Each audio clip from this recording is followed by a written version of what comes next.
Hello, fellow Rebel Capitals. Hope you're well. I am streaming on a Saturday from New Orleans, the New Orleans Investment Conference, and I had the opportunity to discuss business and making money and free market capitalism and politics and Trump and the UFC with my good buddy Ed Clay. And I thought, why not record this conversation? Because this is a gentleman that I think all of you would really be interested in hearing his backstory. And then he really personifies what this channel is all about. Again, it's freedom, liberty, and free market capitalism. So, Ed Clay, welcome to the show, buddy. And why don't we start off by just going over your backstory? I mean, you and I met in Medellin probably 3 or 4 months ago, something like that. And you started off as a fighter. Is this correct? Yeah, so I started. My dad and uncle were both boxers. I started wrestling when I was 11, and then doing Brazilian jiu-jitsu when I was 15, and got a scholarship to wrestle in college. Went for like 1 semester, and then wanted to focus on fighting. So that was kind of my whole life. Opened up my mixed martial arts gym, which is Nashville in May, when I was 20 years old. Built that to. What year was that? Gosh, 2002. Okay, this is 2002. All right. Maybe 2001 even. Yeah, I was 20 when it opened. And built that up. We were the largest mixed martial arts gym in the country for a while. Also started what's called Gameness. We were the largest supplier of Brazilian jiu-jitsu martial arts uniforms in the world. And then I sold those in like 2011, 2012. Okay. And so why is it that wrestlers are so tough? Huh. You know Michael Chandler? I don't know personally, but I definitely know who he is. I've played golf with him. He's good buddies with Kenny McElroy. Oh, cool. And he is a walking muscle. Yeah. Like even his forehead has muscles on it. How the hell did the wrestlers get like that, Ed? I think, the wrestling practices are so hard. You build a lot of character when you're wrestling. Yeah, I mean, how does that play into entrepreneurship? Yeah, well, yeah, it works very well for entrepreneurship because you have to be resilient, you have to fight, and you have to bite down on your mouthpiece and keep moving forward. And so a lot of those lessons from those hard wrestling practices or those hard MMA practices, they definitely do translate into business, especially now, 25 years or so later for me. Yeah, absolutely. So what are some of the roller coaster rides that you had in your business venture? I mean, starting off at 20 years old, you think that you know everything, and I'm sure that you found out pretty quickly that wasn't the case.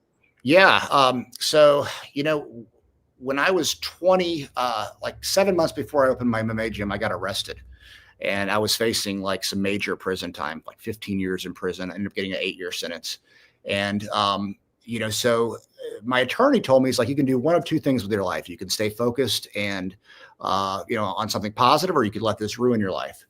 And so I really took that to heart and called my friend Dan Lambert, who owns American Top Team. And I said, hey, this just happened to me. I was guilty. I want to move on from this. Can I borrow 20 grand to open my MMA gym? And so I got arrested in August, and in April of the next year, I opened my mixed martial arts gym. Still not. You got 8 years, right? How the hell did you get into that? Yeah, so I got 8 years, and I signed the lease on my MMA gym. Still had the sentencing hearing, so I could have done no time with probation or 8 years. Oh, okay. And we went into the sentencing hearing, and it was pretty intense. And the judge actually.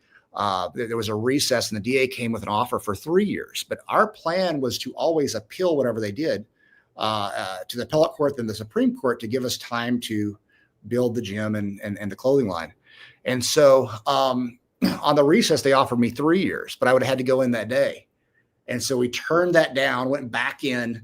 We're facing a full 8 years, and the judge gave me 8 months to serve with 8 years probation. And we appealed that, and that bought me about 1.5 years, 2 years before I had to go in. And by the time we went in, I went in, the businesses were doing well. So I had something good to come back to. So that was just one, of many pretty intense things we've dealt with.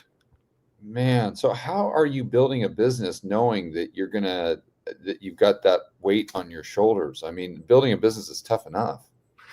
Yeah, I think, faith in God, pray a lot. You just had faith that he was going to get me through it. And, I rely on my faith a lot. And I feel like if you're to ask a lot of the things that we've dealt with the hospital and, the last 9.5 years, we face some incredibly tough things, which we can get into. But, I just lean on God, man. I mean, that's my trick per se. Yeah. Yeah. So let's get into what you've been doing more recently. So in 2011, you sold the gym and you sold the supplier for the uniforms as well. That's correct. Yeah, did that, and then my mom was sick without really any options in the United States, and I had read a study, it's like from 1923, on something called Coley's toxins for rheumatoid arthritis, and so basically, I was like in search for anybody who had Coley's toxins, and there was one hospital in Mexico that had it, but it had closed a couple years before. So Scotty and Dedrick, my two business partners, we went out and we found the owner of the hospital, bought the hospital from him, hired back the original staff. My mom was our first patient. She came in a wheelchair and she left 3 weeks later walking, and she's been in remission for 9 years with one relapse after the COVID vaccine, but we've got that back under control. So really the catalyst was my mom. And, from there, Coley's toxins, if you look at the textbooks for immunotherapy for cancer, Coley's toxins is the original immunotherapy. He's Dr. William Coley is considered the father of immunotherapy. And so this was the original Gerson hospital. If anybody knows what Gerson therapy is, it's a diet therapy as well. And it had a pretty rich history in helping, metastatic cancer patients with immunotherapy. And so we started treating a lot of people and kind of had a front row seat to what worked and what didn't work. And we saw a lot of people get better. Definitely not an all-out cure or anything like that. We never claimed that. But and from the fighting aspect, like MMA, UFC, what works and what doesn't work. Back in the day, it was like karate versus Brazilian jiu-jitsu or kung fu versus this. And we saw a lot of those things really didn't work very well, in the cage. You still use some of the stuff, but you better have a base of Brazilian jiu-jitsu for the ground, Muay Thai for the kicks and knees, boxing for the hands, and wrestling for the takedowns. That was the core. But that's what MMA really was about. What works. It had to evolve into that. That wasn't from the get-go. That's not how it started. Yeah. So this was kind of the same thing, and we started reaching out to different scientists that were in immunotherapy, and got a phase 1 clinical trial in Mexico with a cancer vaccine for lung cancer. And so they had a Nobel Prize winner on their board. They had a lot of big scientists, and I became friends with a lot of those guys, and then brought them on our scientific advisory board. And so we started growing it, really from there, and it morphed into kind of what we're doing today. We're known for CPI stem cells. That's our biggest company, but the stem cell aspect funds all of our cancer research. And we have, we're actually in the middle of our renovation. It's actually the very last 6 or 8 weeks, but we built the best diagnostics lab in the world for diagnosing cancer, where we can learn more from the tumor than any other place. In the United States, for instance, there's about a 600 gene panel test that you can get if you have cancer. Ours is going to be about 6,000 genes. So it's you can get a lot more information from your cancer to find specific targeted treatments that you can possibly use. We also have a cellular manufacturing lab where our goal is really like using first principle to lower the cost. So for instance, there's a drug, a dendritic cell vaccine for prostate cancer. I won't say the name out loud, but it's 3 doses, $93,000. I think that our cost on 30 doses is going to be less than $10,000. So we're really looking to drop the price of these immunotherapies. CAR T-cell therapy, FDA approved, revolutionary blood cancer treatment, about a 65% cure rate for a lot of blood cancers, $600,000 to $1 million per treatment in the US. I think we're going to be able to get the cost in for under $20,000. So we're really just looking at this completely different, vertically integrating, figuring out when we can do things in-house, make the reagents in-house, do everything in-house to drastically lower the cost, and then deliver the product at a lower cost to the patient. Because as we know, healthcare is outrageously priced, and we want to really kind of change the world that way. Wow, what a mission. So when you started, I mean, it was like any other business where it just seems like a mountain that's just too difficult to climb, right? So, I mean, how did you start generating cash flow? How did you even find employees? What were the challenges that you had to overcome back then? And then what were some of the lessons, the main takeaways here for people that might be aspiring entrepreneurs? Yeah, so we hired back a lot of the original staff and got that information from the previous owner. We lived in the hospital the first 6 months. Scotty and Dedrick and I had never, ran a hospital, so we wanted to learn everything. So we were, there in there with the patients. Our background, how we've kind of built our previous businesses, was internet marketing, direct response marketing, and Okay. so we had a big head up over the other, competing places.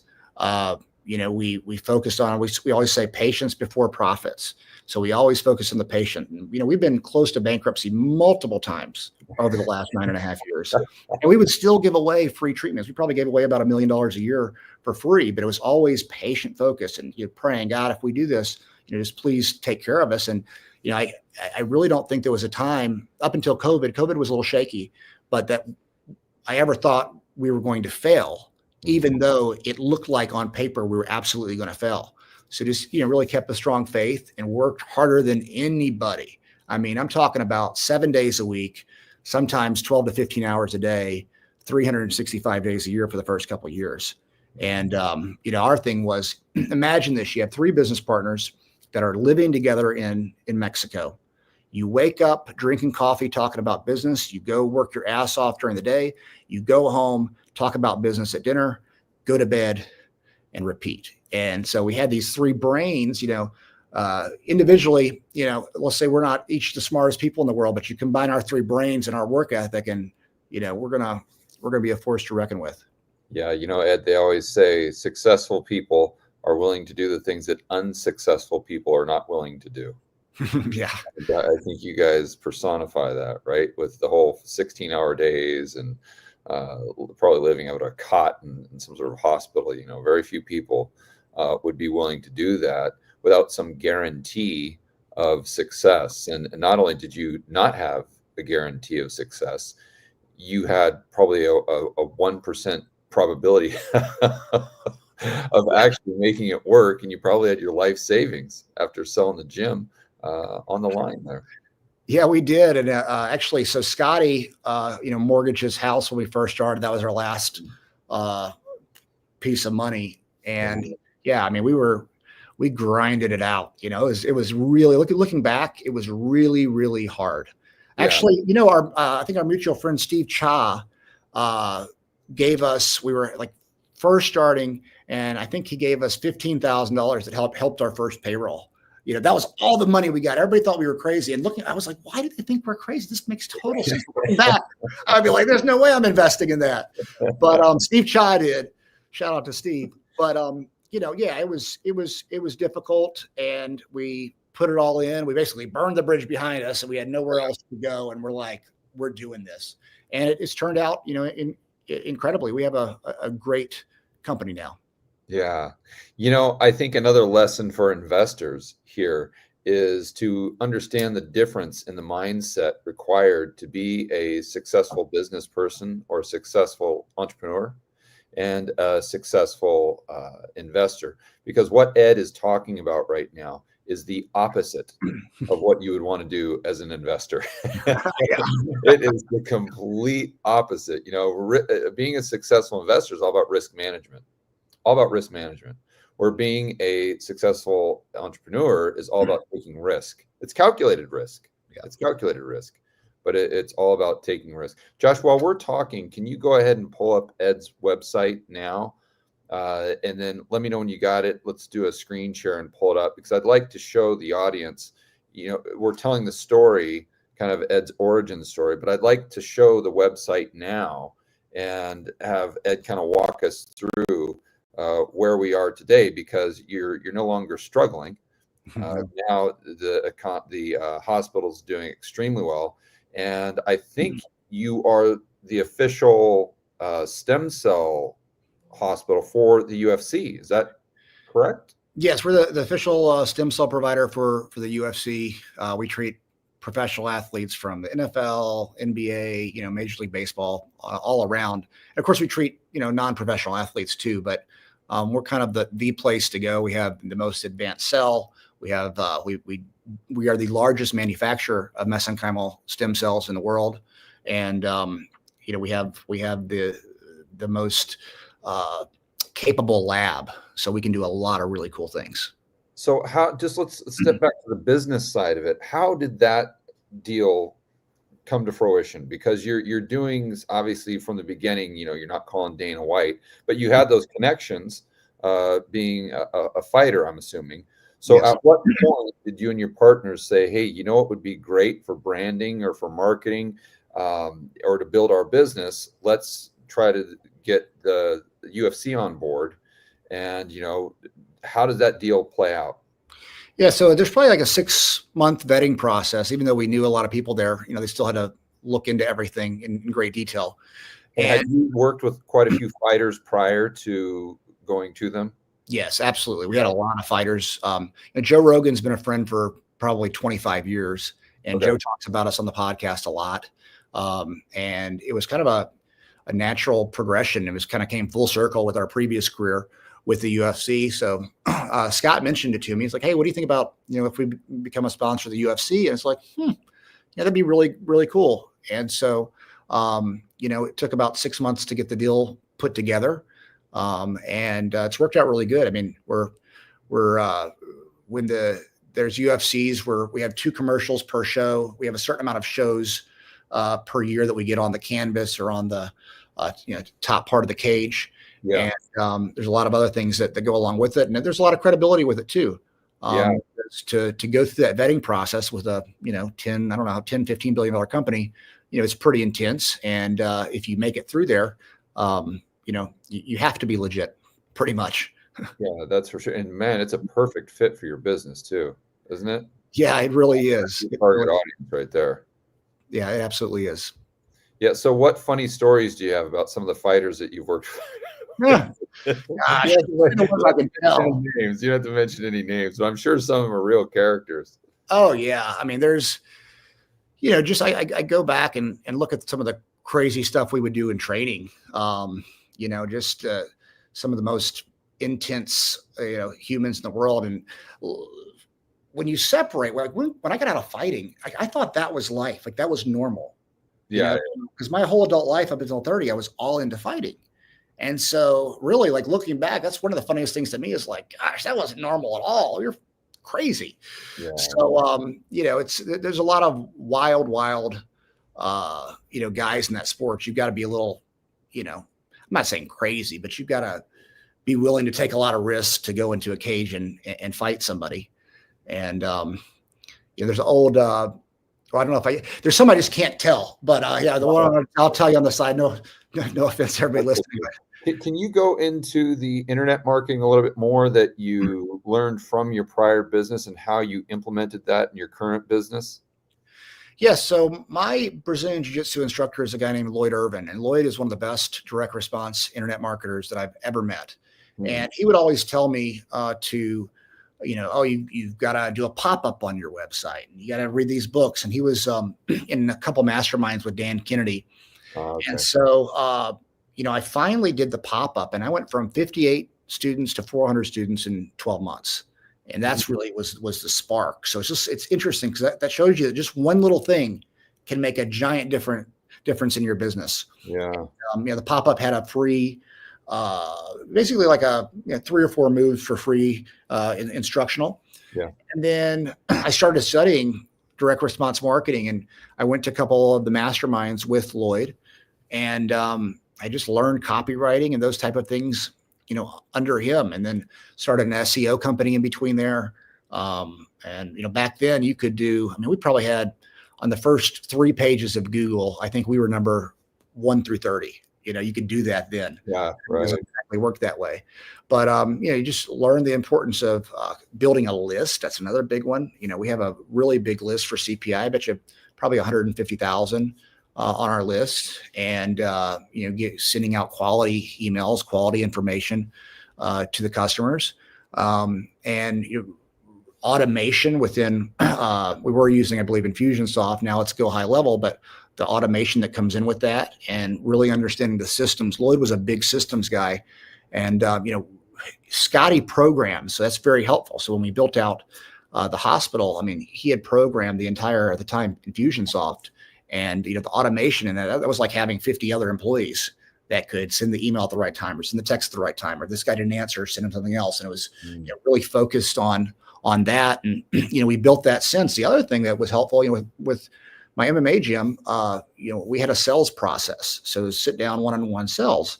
And so, we have patient intakes at the hospital and CPI. And what's CPI?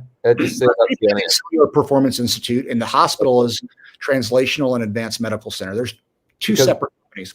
Because my audience, when you say CPI, they're going to think of Consumer Price Index. Oh, I got it. CPI Stem Cells is the company.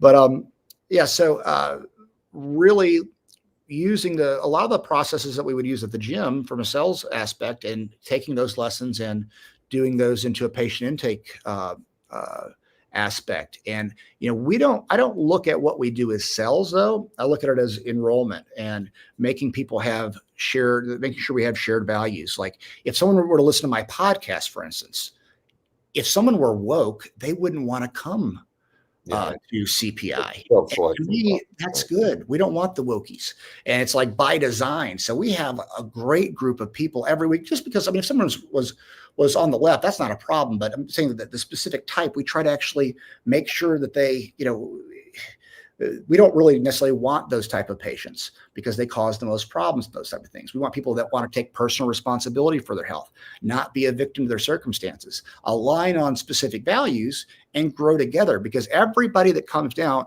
we really want to help them. We want them to get better.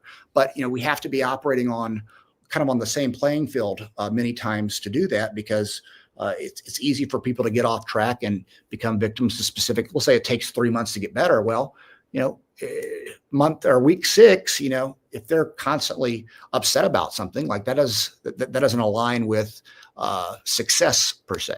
I'm sure the same thing in the gym. Exactly. Same thing in the gym as well. Absolutely. So I'm curious, prior to selling, what were your plans for scaling? Because that's a tough business to scale. And I'm sure you gave that some thought, because you're basically just selling your time. I'm sure you were the first instructor, the first and only instructor. So what was your plan there? How did you scale? And then did you get to a point where you said, we can't really do it anymore, it's not realistic, so I'm going to sell? And in which case you're in a similar position with the hospital. How do you scale a hospital? Well, so, for the gym, we built it to about 1,000 students. So it was big, had a lot of instructors. I was just training the fighters. And that was really my passion. We had a number of fighters in the UFC. And so we were able to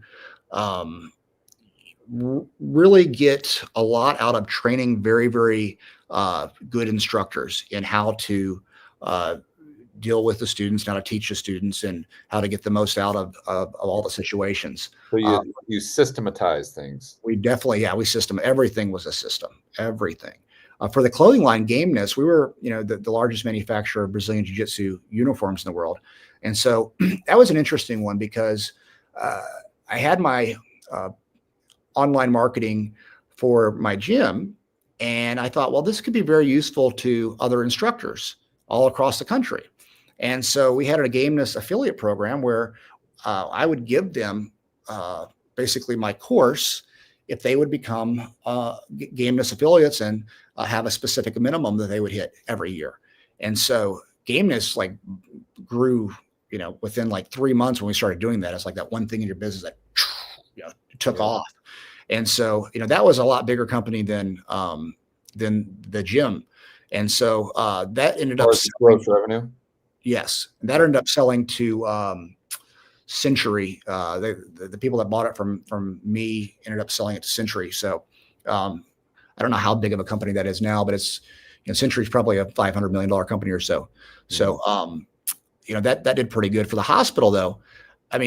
We have so many ways to scale. The bigger thing for the TAM Center network, which is the hospital and CPI, is, we have we call it the crystal ball. So we know how these cancer treatments are going to work because we're doing trials inside the hospital in Mexico, and we're allowed to due to our licensing. So instead of going to a clinical trial in the US and not knowing if it works or doesn't work, we're able to know for our biotech if the product is efficacious. And we know how to design the trials to make to give it a better chance to get through. A lot of times with drugs, they don't get through the clinical trial process, not because they're bad drugs, because of bad trial design. So this allows us to really design the trial. It allows us to know if it works or not, and then really design the trials to give it the best chance to get through. So from a stem cell aspect, I mean, we'll probably, I think we'll probably double next year, and we're probably just going to hold revenue because big picture, the biotech is so much bigger than what we can do there.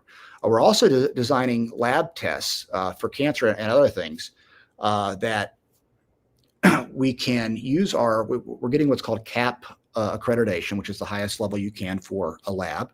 And then our lab in Nashville that we're building out right now can then go do those tests in the US. And so that's, part of the model too. So, we have our stem cell treatments that are the most well known, but then we have all of these next generation cellular therapies coming out. And then we have, the best diagnostics tests that you can do. And we're able to do all this in Mexico under a very favorable licensing system and then bring them to the US. And our goal is, we already do very well financially. We're like, it's like, how much money do you really need?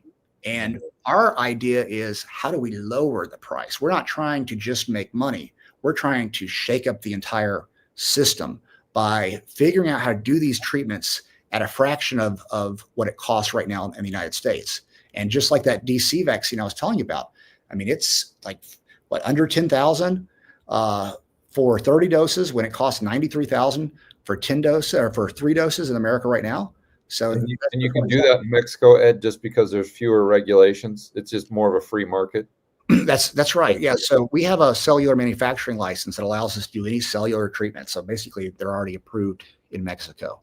And so, where it would take, do any of that in the US?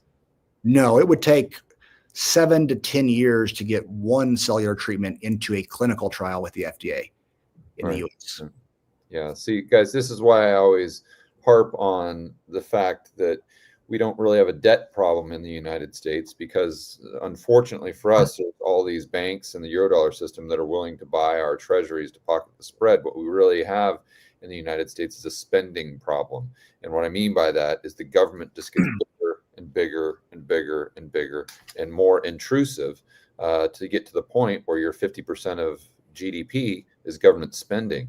And that means, in other words, that means there are a lot of regulations, bureaucracy, red tape that prevent incredible entrepreneurs like Ed from doing business in the United States. And the only other option is to say, well, look, you're not going to stop me from doing and achieving my mission, so I'll just go to another country and just do it there, when we could be doing that probably even better or more efficiently in the United States if we had just this similar type of free market setup. Not that it's a complete free market there, but it's a lot better and it's a lot less intrusive than it is in the U.S. It's great that you're doing what you're doing, but it's unfortunate that we're creating all those obstacles for you here in the U.S. Yeah, well, hopefully this new administration, Bobby Kennedy as head of HHS, I think he might deregulate. I don't know exactly what he's going to do, but he might deregulate stem cells. Which we have our lab here, and we would just go on to making high quality stem cells in the U.S. under that aspect. So, how would that benefit the consumer?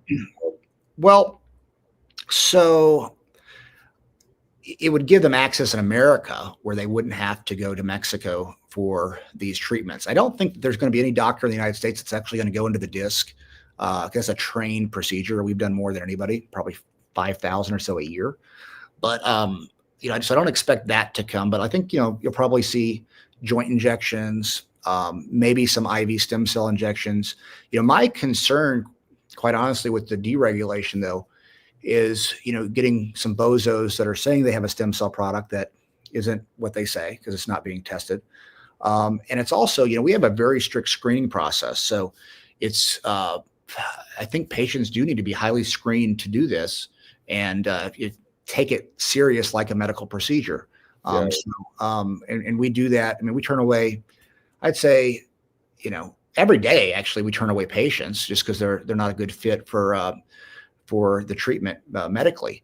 And I do hope that, the other doctors in the U.S. understand that risk and take it, very serious, because all it's going to take is one bad outcome, and people are going to say, "Oh, it's the stem cells." When, if there's precautions taken, you can drastically reduce that risk and make it last. So, if it's deregulated, I mean, I'm not confident it'll last very long, just because, there's, I think something like that could happen. But we'll do really well if they do deregulate it, and we know our product will be, of the highest quality. But I do think there's like a happy medium of where you go through an FDA trial, and you make sure it's highly, tested safety-wise and efficacy-wise, but in a different way where it doesn't take you 15 years and $1 billion to do it. Right. Like I don't know all the answer. I don't have all the answers to it, but I think there's like a middle ground that could be done that would be better. Yeah, and I think for the audience, just so you know, I'm actually flying out to Mexico tomorrow from New Orleans to get a treatment done. And maybe we'll tease them, Ed. We'll reveal that at the end of the video exactly the I don't know if you want to call it a treatment or a therapy that I'm getting at your hospital on Monday. We'll save that for the end of the video. But what do you think? This is, I don't know really anything about how the healthcare system works in the United States, other than I know that getting insurance is an absolute nightmare. I mean, it's if you want to, like, I remember it was a couple of years ago, I was trying to get some insurance to where I could just go to any hospital. I'm like, I want the one where I can just go to any hospital I want. I'll pay whatever it is, per month, if it's, $1,500 or whatever. And they're like, oh, and I had to talk to this person and this person and this person, this person. And the bottom line is it just doesn't exist. like you can only go to a hospital like where you live. And I don't know if we want to get into the weeds there, but I guess my question to you is, how the hell do we fix the healthcare system in the United States? Because it is terrible. Well, I think there's a bunch of problems. One specifically, like the pharmacies, for instance. If a patient goes in for a specific drug and it's cheaper if they pay cash than use their insurance, the pharmacy can't tell the patient that. So, for instance, we're going to build a compound pharmacy here in our lab in Nashville, and I want to be transparent with our prices. This is what it is to lower the price. And we're not going to accept insurance either. So it's going to be cash pay only, but I bet you our cash pay prices for most things will be less than what a patient would pay with insurance. I don't understand why hospitals don't have their own clinical laboratories in it. We had a savings of about 95% when we built our clinical lab in our hospital. So that's a weird one too. So the prices of these diagnostics are so high, and I've been told it's because of logistics, but I'm like, okay, well, what about the logistics of doing it in-house? And so I was talking to a friend who was CEO of 3 hospitals in Florida, and I was going over what he's paying for lab work. I'm like, man, if you were doing, I think he was paying $250,000 a month, and I was like, if you're doing it in-house, I bet you could do it for $30,000 or $40,000 a month each hospital. And why is he not? What did he say? Oh, he's thinking, he's part of a bigger group, so it's got to get permission and everything. But that was a kind of aha moment. I just don't understand why they do that. You have like LabCorp and Quest are the 2 biggest companies, and they do pretty much everything. So I think there's a way to lower costs by doing something like that. I think a cash pay hospital would be really good, figuring out like to where people could have specific insurance with the hospital and let's say pay half the price, but the price is transparent. And let's say the hospital needs to make a 20% margin. This is what it costs. I think you can lower costs a lot by that. I think, with the NIH, they have about a $45 billion a year budget. And that's why during COVID, you saw everything kind of happening with the scientists being all for the vaccine, and nobody would, give a counterpoint without being chastised, because imagine you're getting 50, 70, $100 million from the NIH, and you go against them and they cut off your funding. I mean, I had one of my friends, I think got 71 million from NIH. And he's like, there's no way I can speak out right now on this type of stuff. So you have this giant amount of money that are going to these universities and academia and pharma, quite frankly. And I don't think it's fair. I don't think it's fair that the NIH or NCI will develop these therapies with taxpayer dollars. Someone will go and leave the NIH, go work for pharma, and then take the technology with them. And then the government, the taxpayers don't get that money back.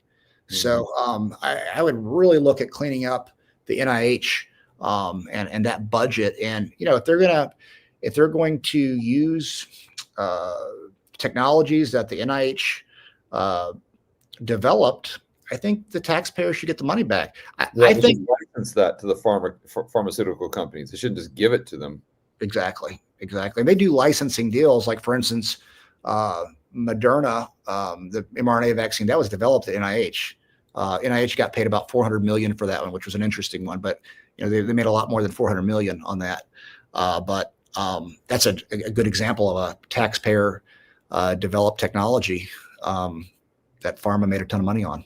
Yeah. So if I'm hearing you correctly, the reason why there was so much uniformity, let's say, with the narrative around the you know, everything that came out during COVID, as far as the vaccines and whatnot, was, in your view, because everyone was getting paid from the NIH, and therefore they're not going to bite the hand that feeds them. So whatever the NIH tells them to say is exactly what they're going to say. And then so all of, let's just say Big Pharma was behind this massive push of the vaccines. So then instead of Big Pharma having to corrupt, let's say, every single one of these doctors, all they would have to do is just get that one entity in their back pocket, and then that solves all the rest of the problem. Is that your view? I think that's one of the big things. I do know a lot of scientists were afraid to speak out because they were afraid their funding would get cut off. And you know, mRNA is interesting. So there's been a group that's been wanting to bring that technology to the mainstream, and I think somewhat rightly so, because there's a lot of promise in it for cancer vaccines specifically. But the idea that was ready for the main stage in billions of people, and that we weren't going to have side effects that we didn't know about, it's insane to me. I mean, it makes sense to me if you got a metastatic cancer and you're 99% going to die of your cancer. But when you have I think 0.026% was the final death rate during COVID. I mean, when you have that, when you age stratify it, Ed, when you age stratify it, I mean, it was just almost nothing for people under, call it 50 or whatever. Yeah, under the age of 40, you had a better chance of dying in a car accident going to work that year than you did of dying of COVID if you got it. Yeah, or the flu. I mean, I did a lot of these videos. Have you ever had the chance to have Robert Malone on your show? I have not. I've watched some of his stuff, but I'm a fan. Okay, Josh. Just if I think I haven't had Robert on, but I know a lot of people that know him extremely well. And I've actually spoken at events where he was in the crowd, and he's actually really into like investing in gold and Bitcoin and the Federal Reserve and a lot of the stuff that I talk about on my channel as well. So anyway, Josh, I'm sure we know some people that know Robert that might be able to make the connection between him and Ed. So if you could just write that one down.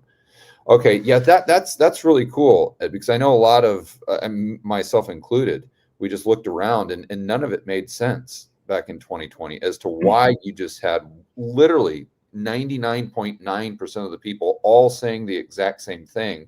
When if you just looked at the data that I was doing on my channel as an example, you'd sit there and scratch your head and say, wait a minute, just doing a simple cost benefit analysis, this does not make sense for a healthy male kid that's in high school playing football or college or whatnot. This does not make sense at all if you're just doing a basic cost benefit analysis. No, and you think about all the buzzwords misinformation, and what we were given was constant misinformation and maybe even disinformation a lot of the times. At first, think about how they divided people with it too.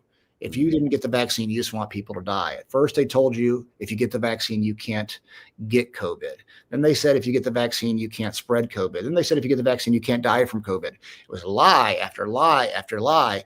Then they said natural immunity was not better than the vaccine, when an Israeli study with a lot of patients, it was 27 times more effective than the vaccine. And that's not to say just because of that doesn't mean someone shouldn't get it. There's a lot of other factors to look at, but you couldn't even say those facts, as in this is what the study clearly says. If you've had COVID, you have no reason to get this vaccine. You even really think about it. But they gaslighted us, and people really got upset. And I think because of the COVID issue with the election, I think it made the big difference, because we realized how much we'd been gaslighted over the last 4 years, COVID and all the other woke BS that we've been through as a society. Yeah, but they just kept doing it and doing it and doing it. They did the exact same thing with Russia. Remember that? Yeah. I mean, literally the exact same thing. When everyone in the media had to be on the exact same page, you couldn't even say, maybe we shouldn't kick Russian people that haven't been in Russia for 50 years out of the opera in New York City. Maybe we shouldn't ban Russian hockey players in the NHL. I mean, maybe that's a slippery slope that we don't want to go down. And even mentioning that, you love Putin and all this other nonsense.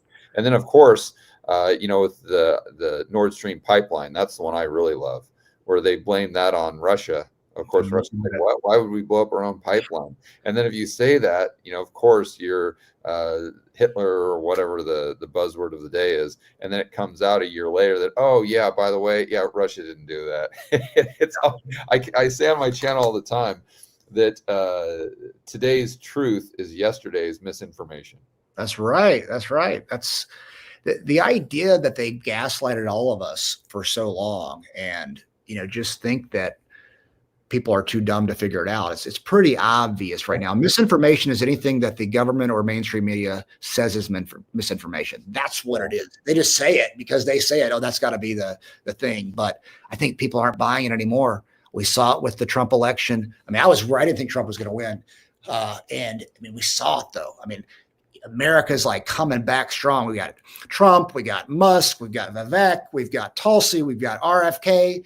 And it's like the American spirit, that fighting spirit is back. And I'm pumped. I think we're going to just come out firing, and, hopefully they'll tackle this debt, as you talk a lot about. I think there's a good chance, though, that scoreboard that Elon's talking about doing with the he's going to put basically the dumbest items up there, and people get to vote which one is the stupidest expense. Like that's going to get everybody going. About that. Yeah. Twitter poll or something. He's going to gamify it. So we get to vote on what's the dumbest expense. And it's going to, think about all the pork in these bills that will be exposed by this. So finally, that was the first idea that I was like, oh, wow, that could actually put a dent in the deficit. Because if we start, we could legitimately cut a lot.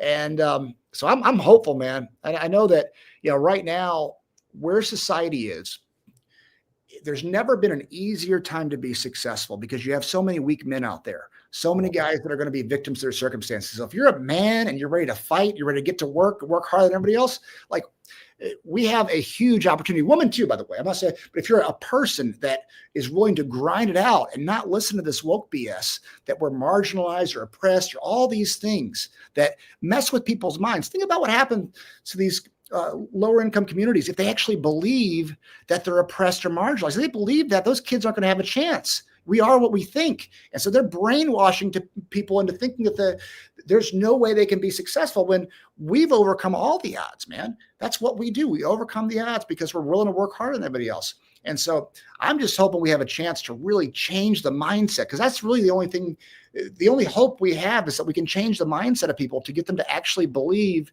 in that American dream. And so I'm more hopeful now than I have been for our country in a long time.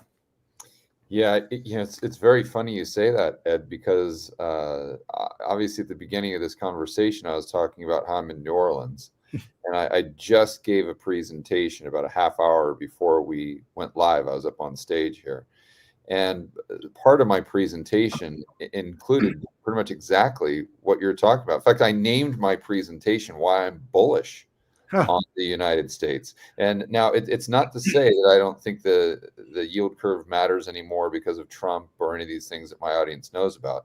I do think that it's a high probability that we go into a recession in 2025, but I'm more optimistic, especially in a standpoint of politics, than I have been in many, as long as I can remember. Absolutely. And I don't know that Trump will be able to put a dent in the debt, but I think what is far more important is they have changed the narrative. And I think this is exactly what you were talking about, where if we rewind 3 years ago, it was cool to be the victim. And it was cool to have the government take care of you. And bigger government was actually the way to go. And that was the seen as the way out, the solution to our problems. And now if you listen to Elon Musk on Rogan, 4 years ago, Rogan was talking about how great it would be for Bernie to get into office and to grow the size of the federal government. And now, you get them in front of Musk and they're sitting there talking about all these agencies or federal bureaucracies that they want to completely eliminate. And Rogan is like, yeah, that makes total sense. And you've got all these people around the United States that he has massive, massive influence over.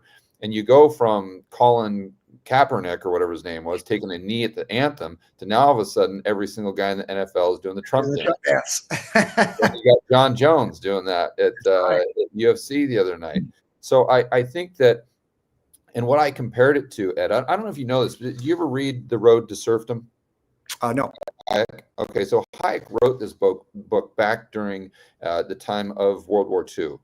And the reason he wrote the book is because after the war, he saw Europe and the United States really gravitating towards central planning.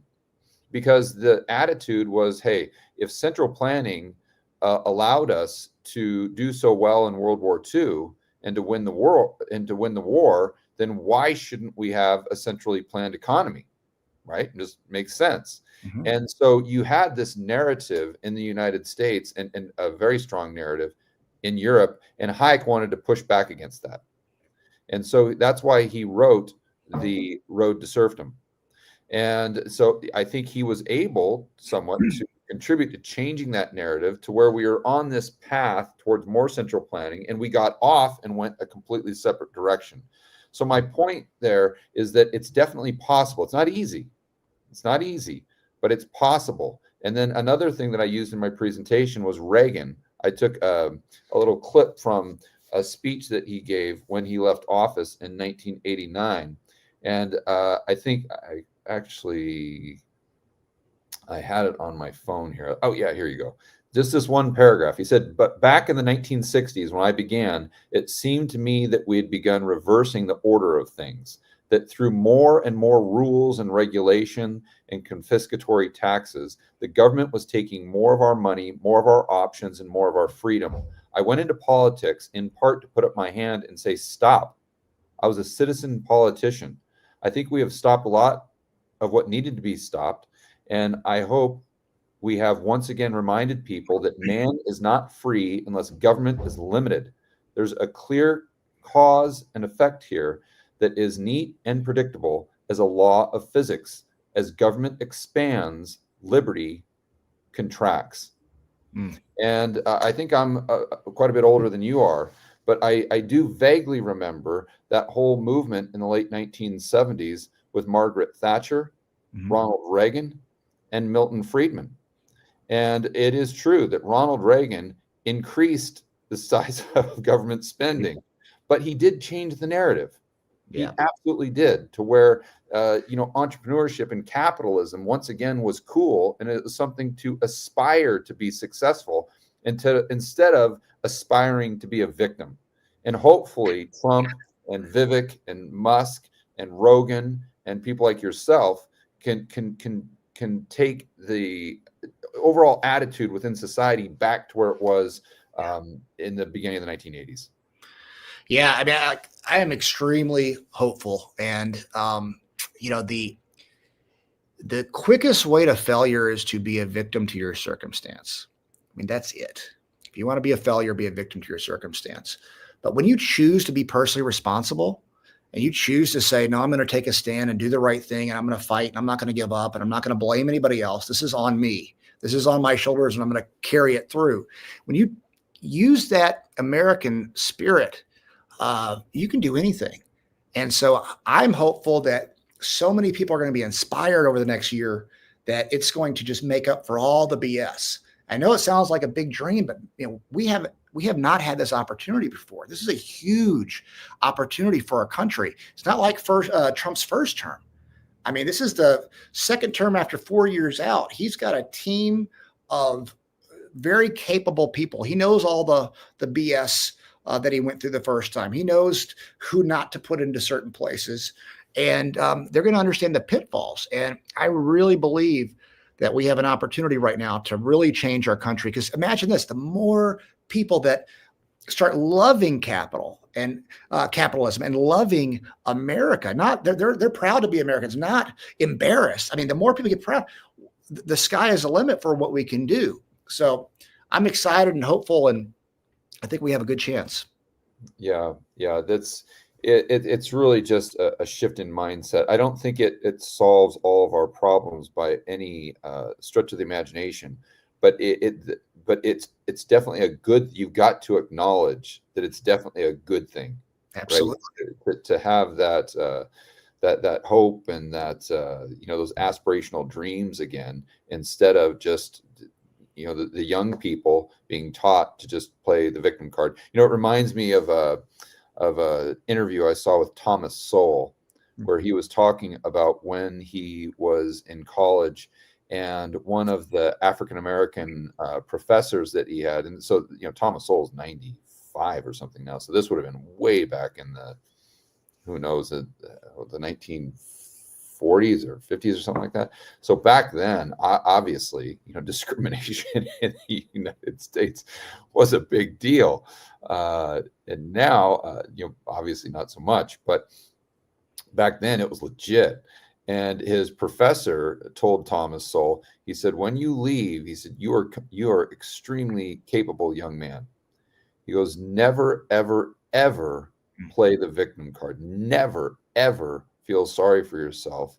And because if you try hard enough, you might have to try harder, but if you try hard enough, you can achieve whatever it is you want, and don't let anybody tell you any different. So it's a message of empowerment, instead of a message of, well, you might as well not even try because the man or whatever is against you. And then, the thing that really upsets me about that, Ed, is you're setting kids up for failure. Exactly. Because kids don't know any different. They'll listen to the adults as though it's written in stone. Mm-hmm. And you are basically handicapping that child for the rest of their lives. And that's what's really frustrating to me. No, I'm completely with you. I've thought a lot about it because, we didn't have a lot of money growing up, and it was tough. I remember my parents struggling. I had great parents, but they definitely struggled financially. And my dad always told me I could do whatever I want, though. It's like, no, but don't believe that. Don't believe that. Now, if I would have had a different voice in my ear, my dad's like, "Oh no, you know what? We don't have anything. You can never have anything, and we're just not good enough," or whatever people are told negatively. We wouldn't be here talking today. And so it is mindset. Your mindset is so important. And whatever people believe, they're going to be. That is a fact pretty much for me. If I were to believe that I just couldn't do it, I wouldn't be able to do it. I believe that we can do anything. It's going to be hard. It's not going to be easy. Can't make excuses, but no, we can do it, man. And when people have that mindset, especially the kids, I think that I think the world, the United States is going to be a heck of a lot better place. And if we could spread that mindset throughout the rest of the world, I mean, you look at, these liberal ideas of being it's like the victim Olympics, like the oppression Olympics, like who's more impressed? You have like the moral narcissism of the virtue signaling. It's just exhausting. And so I think we just have to stand up and say, you know what, this is BS. We're going to get everybody out of the way and charge forward and inspire people. The more people that we can have with that same mindset, the better we're all going to be off, and the better chance we're going to have of actually saving the country. We do have a crazy amount of debt, but America has overcome the odds multiple times. We overcome the odds just by becoming a country, and so it's not insurmountable. And we just got to get people in that mindset that we can do it if we have these values that we were taught as Americans, but have been pushed to the side. And now with social media, with the media how it is now, not mainstream, but this type of media, we have the chance to get into a lot of people's brains, a lot of kids' brains, to let them know, don't listen to the BS. You can actually be successful. It doesn't really matter where you come from. Maybe you got to work harder, but so what? Work harder and get it. And that's the message I think is going to be winning for people of this country and hopefully around the world. Yeah, absolutely. And I want to go through just quickly the economics here because that's a lot of what my audience is interested in. That's what I love talking about. And I don't know that it's realistic, like I was saying earlier, that Trump reduces the amount of overall government spending. But I think that he can reduce the spending as a percentage of GDP, because what we would do is we keep spending. Let's just say that he freezes it, or just it's gradually increasing it. Let's just say 1 or 2% per year. That is actually realistic. Cutting the government budget by 50% with Social Security, that is not realistic, right? But we can just gradually grow the spending by, let's just say 1%. But if you eliminate all of these regulations and this red tape and bureaucracy that are holding guys like you back from creating jobs and creating economic output, and then in addition to that, you change that mindset. So you got guys like Josh that are coming up and learning from you and starting businesses of his own and hiring more and more people inside the United States. And that's where you might not be able to reduce the debt, but you can reduce the debt as a percentage of GDP. And then but even more importantly, you can reduce the government spending as a percentage of GDP, even though the spending is going up at let's say 1 or 2%, but you eliminate all these regulations that takes off those shackles to where now we grow GDP at, who knows, maybe 5, 6, 7%. And you do that over 10 years. And now all of a sudden you're in the driver's seat. Now all of a sudden you've improved the standard of living substantially for not just the rich people who own assets, but even more so the poor and middle class. Yeah, and you know a lot more about economics than I do, but tell me this. So as we're growing like that, if he does cut, let's say, gets rid of the Department of Education and does knock out something, kind of like what Javier Milei did, where he just came and slashed, wouldn't that lower the debt?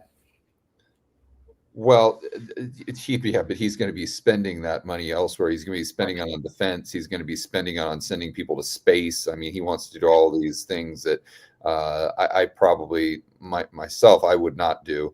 And then the problem with the United States budget is most of it is non-discretionary.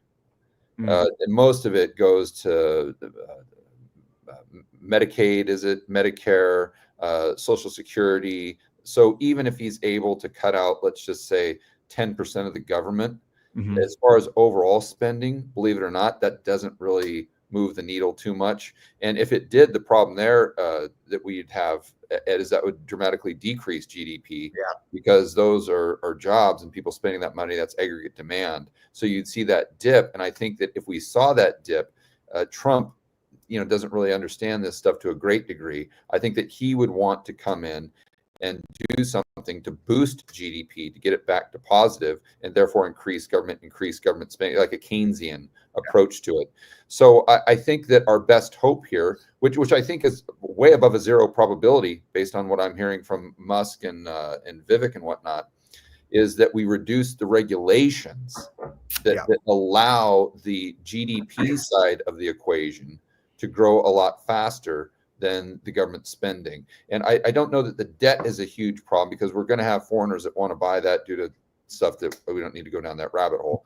But so what I focus on, not so much as the debt to GDP, although that would come down, but really it's all about that government spending as a percentage of GDP.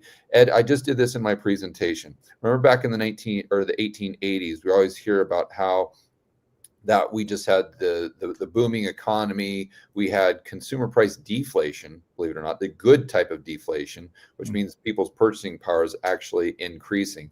And we had all of these benefits that accrued to the poor and middle class. We had the Industrial Revolution. We had all these incredible things. Do you know what government spending was as a percentage of GDP back then? I know. What was it? 5%. Oh, man.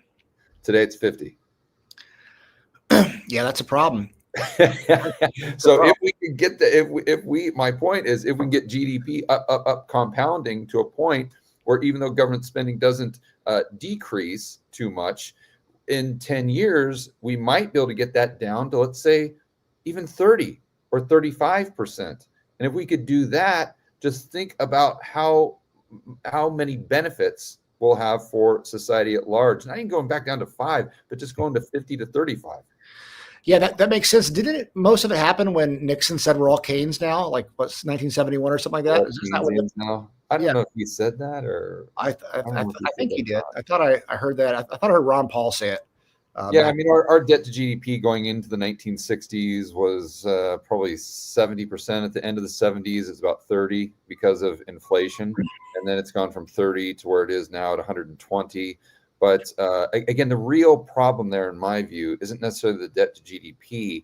You got to start with the government spending as a percentage of GDP, because that's what's most important. That's really what's hamstringing the economy. With you as an example, what's really preventing you from doing what you do in the United States and having that benefit accrue to American citizens is regulation. Yep. And red tape. It isn't necessarily the size of the debt, right? So if they spent another $1 trillion on some stupid war in the Middle East or something like that, that would be bad, absolutely, and that would probably increase the deficit. But that really wouldn't impact you doing business in the United States. What really moves the needle for guys like you is that deregulation. Absolutely, yeah, it would make a giant difference. We would have, probably $10 or $15 billion company overnight if they deregulated everything. Yeah, and that's why I'm a little more optimistic, because I think that is a possibility. That's obviously everything's a possibility, but as far as the probabilities involved in decreasing the debt, the probability there is pretty low. Where the probability of them decreasing regulations, I think, is pretty high. Yeah, and they're talking about taking a chainsaw to it. So if that happens, Millet did it. Millet did it. What do you think of Millet? I love that guy. Yeah. Did you see the thing that he did where he was doing the Trump dance? Yes. Yeah, I saw that. I saw that. He was at Mar-a-Lago or something like that, but he comes out and he's doing. When you think about right now, you got Millet, you've got Bukele, and now Trump, and really interesting guys. And I mean, they just give me hope. I mean, they really, those 3 guys give me a lot of hope, because they're showing that how much of a difference you can make as one person. And what Kelly did was incredible. What Millet's done is incredible. And they did it with the whole system against them. They just stood up there and they charged and said, screw you guys, we're doing it anyway. And the people supported them. So, I mean, Trump does it while taking a bullet. I know. Actually, I was in Colombia out there with you when that happened. And, was that the weekend? Yeah, that was that same July 13th. My birthday is when it happened. And it takes a bullet, but he stands up, and like that fight was what the country needed. And he knew that. He's like, no, I'm going to give it to him. I'm going to give him the fight. And that's the spirit right now that I hope catches on in our country, that we are going to fight and we're going to move forward, and we're not going to listen to the naysayers or the virtue signalers or the moral narcissists. And we're just going to do what's right, do people right, do good business, not screw people over, not be victims to our circumstance, be personally responsible, and just charge forward like Americans. Yeah. And I'm not a huge fan. Well, how should I say this? I don't love everything about Donald Trump. He's definitely not a hero of mine. Although I think on net balance, as we're saying, this is definitely good. And I said on my channel, the main reason I voted for him is just the free speech component of it, because I thought that was the most important issue. I was a one issue voter for sure this time around. But one thing I have to acknowledge that is a massive positive moving forward, not just over the next 4 years, but over the next probably 40 years, is he and Millay both prove that a non-establishment type of person can have success in politics. And I think, Ron Paul, I love Ron Paul. He was definitely my favorite politician. But he although he achieved success at the local level in Texas, he didn't ever get that presidential nod. He wasn't able to take it the last mile, so to speak. Yeah. And therefore, a lot of the people, like, incredible people like Josh growing up, or you, or someone else, you're like, well, I could probably make a big difference as a politician, but why even try? Because I've got no shot. There's no way. But what Trump shows us all is that you actually do have a shot, believe it or not. Millay, the same thing. So all these next generations of libertarians, or people that are advocates of free market capitalism and liberty and freedom, we're going to have a lot more people that are throwing their hat in the political ring that otherwise would not have, because of what the success that Trump had. And love him or hate him, I think that's the biggest positive that I see, or at least one of them. Yeah, it is a big one. And, seeing like how Barron Trump activated that, younger group, told his dad which podcast to go on, that probably won him the election. And I like seeing the younger guys like acting like men, like not being ashamed, not worried about being called toxically masculine or whatever that BS is. And yes, I mean, that's why I'm hopeful, because you do have a younger generation. You have the whole country, in my opinion, with just a better, like, little swagger in their walk. They're like, they're proud again. They're ready to fight. You get these younger kids who, I was worried about them being basically snowflakes. And I'm like, oh, I'm here. I'm talking like that. That's the right attitude. You got it. Like, don't let anybody tell you that there's another way that you can be successful by being weak or a victim. And I'm very optimistic about that the generation coming up. I'm optimistic about a lot of things right now, just because it's just refreshing to have some sanity. I hear more sanity now than insanity. And people are like, you know what? Maybe a man can't get pregnant. They're like, and I mean, they try to gaslight us into thinking that was normal. It's not normal. I mean, if someone wants to say that or think that, fine. But stop acting like I'm the crazy one. I don't really in that. But that's what they did. There's the moral narcissism. We saw moral narcissism for 4 straight years, and finally, some sanity is coming back to our country. I agree.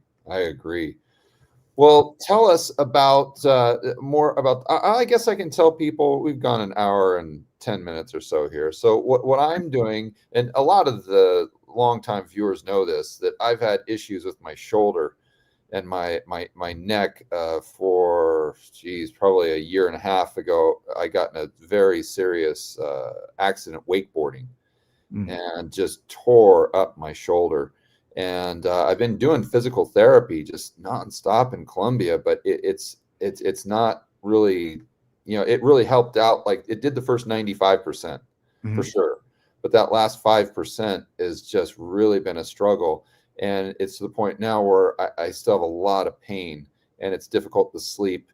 And when I wake up in the morning, I've got a lot of pain in the trapezius muscle and whatnot.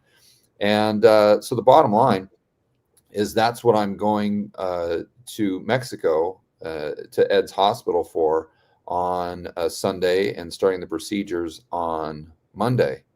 So a lot of the people, not everyone, but some of the viewers like to see what I'm doing in my personal life. So I was thinking about doing some live streams from the hospital, and maybe I don't know if anyone wants to see the procedure where they're sticking the needle in my neck. That might be a little much, but at least live stream from the hospital and tell everyone what's going on.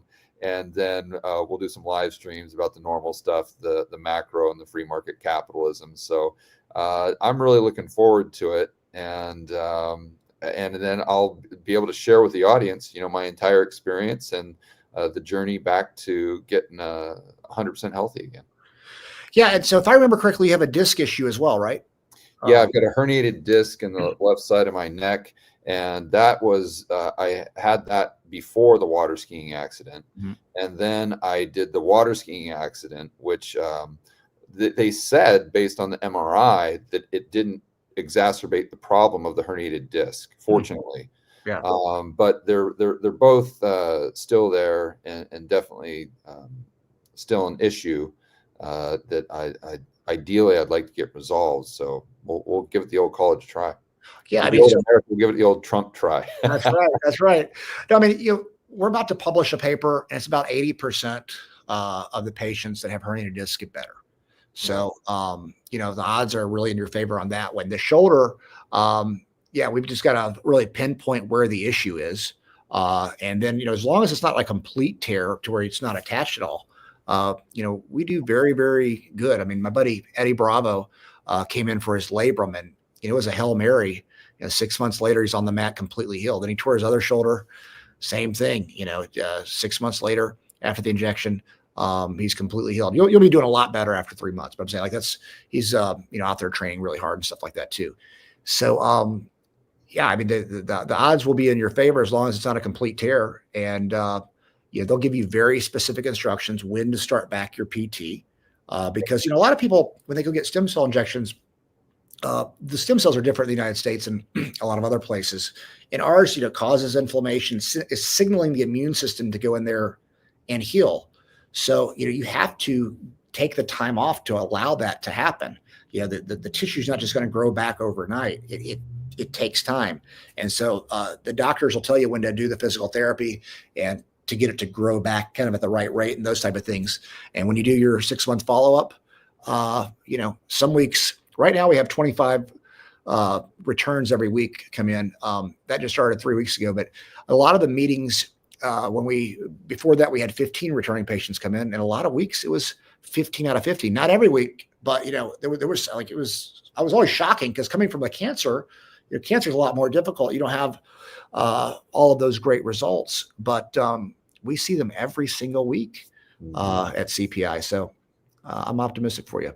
That's great, buddy. Can you tell us about the podcast as well? I mean, you mentioned it briefly, but it's a Rogan type podcast that's really, really good. So if any of the people out there are interested in more content like that, you got to check out Ed's channel. I know Josh is helping you with some videos, and you've got the YouTube channel, but then you've also, you rip the audio and turn that into a podcast as well, right?